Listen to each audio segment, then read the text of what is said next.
Mr. Adrian Calamel is a fellow at Arabian Peninsula Institute, terrorism and Middle Eastern scholar, and also an author of the forthcoming book on Hezbollah. He's now joining us live from New York. Mr. Calamel, thank you for joining us and making time for us.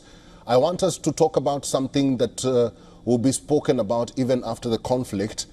Iran doesn't have a nuclear weapon. Israel does. Iran is a signatory to Nuclear Non-Proliferation Treaty, or the NPT. Israel is not. Iran has allowed the IAEA inspectors into their country.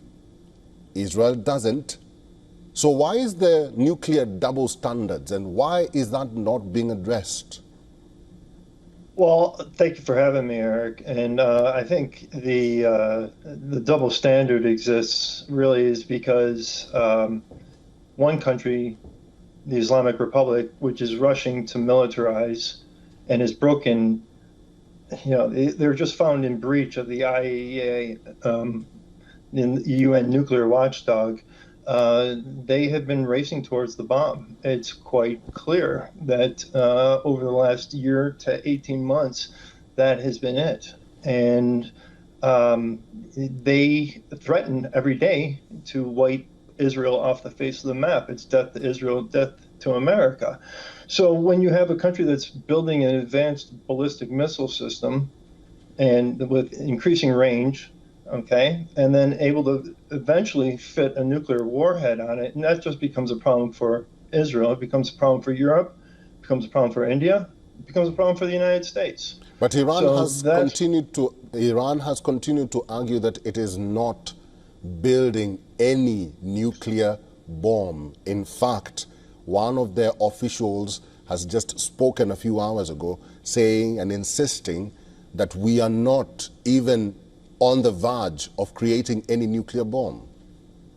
This is desperation. This is absolute desperation. There's assessments coming from multiple organizations. Israeli intelligence, we'll leave them out of it. We'll just use American intelligence. You can look at other assessments from individuals like David Albright, and they were putting it at a 3 to 4 month away from weaponization and militarization. Mm-hmm. And this is the next step towards building a nuclear bomb. The Islamic Republicans say they were never wanted to build a nuclear weapon all they want, but right now this just smacks of desperation.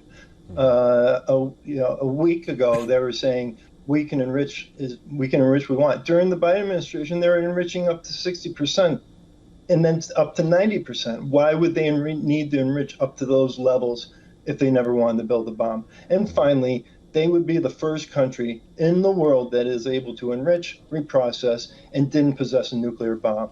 So there's a real trust factor with the Islamic Republic, and every international organization has had to deal with that. And I think that's why you see a lot of leaders around the world, the IAEA coming out against them, a lot of the Middle Eastern leaders, they've been pretty much silent, and they're kind of falling in behind and saying, you know what, this is one of these moments where I'm glad we're not sitting a month away, 2 months away, 3 months away and saying, oh boy, only if we had let the Israelis take care of this nuclear program. That's how critical it is.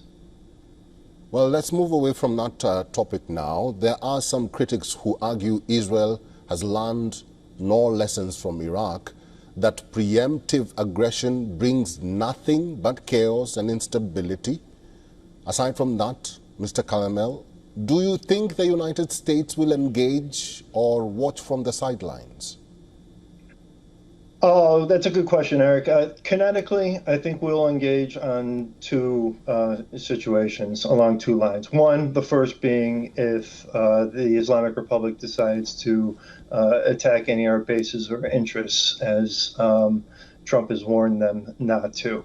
And number two, I would say it could be like the final blow to taking out the military, the nuclear program is Fordo. If you look at Fordo, it is deeply buried. I would think that is one of the places, we're still looking at battle damage assessment. This is still fog of war, but every estimate was that was going to be the one that was the most difficult to take out, and it would take probably a U.S. bunker buster to do so. So then you may see engagement. from the United States. These meetings that they're going to have in Oman, that may be exactly what's on the table. It's like, we're going to drop a bunker buster on Fordo unless you sign a deal, possibly. We'll see. We'll see indeed. So there have been claims made by Israeli Prime Minister Benjamin Netanyahu.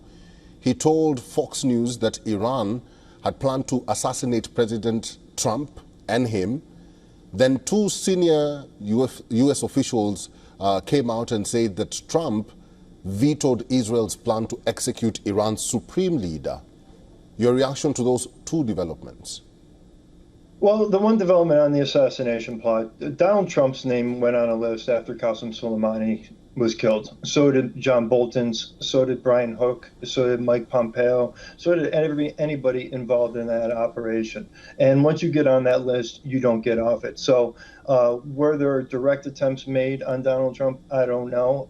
There have been operatives in the country that there were concerns about in this assassination plot. Now, as far as the vetoing of any type of decapitation strike on Khamenei,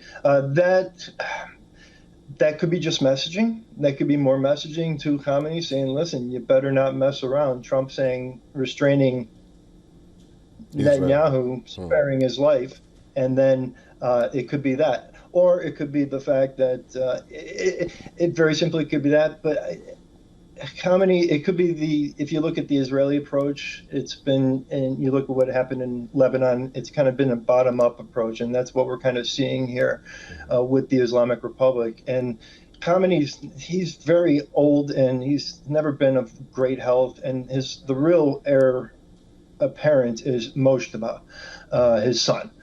And I think he would be probably the larger target, but I think ultimately Netanyahu and Trump would like to see the Iranian people take back the country, because we will see IRGC defections. We will see defections from their standing military, the Artash. We will see those because they're tired of suppressing their own population. Those lower-ranking individuals, they're done. They're tired of it. They're tired of it, indeed. I've been talking to Mr. Adrian Calamel. We'll have to leave it there. Thank you for talking to us today. Thank you, Eric. Always a pleasure.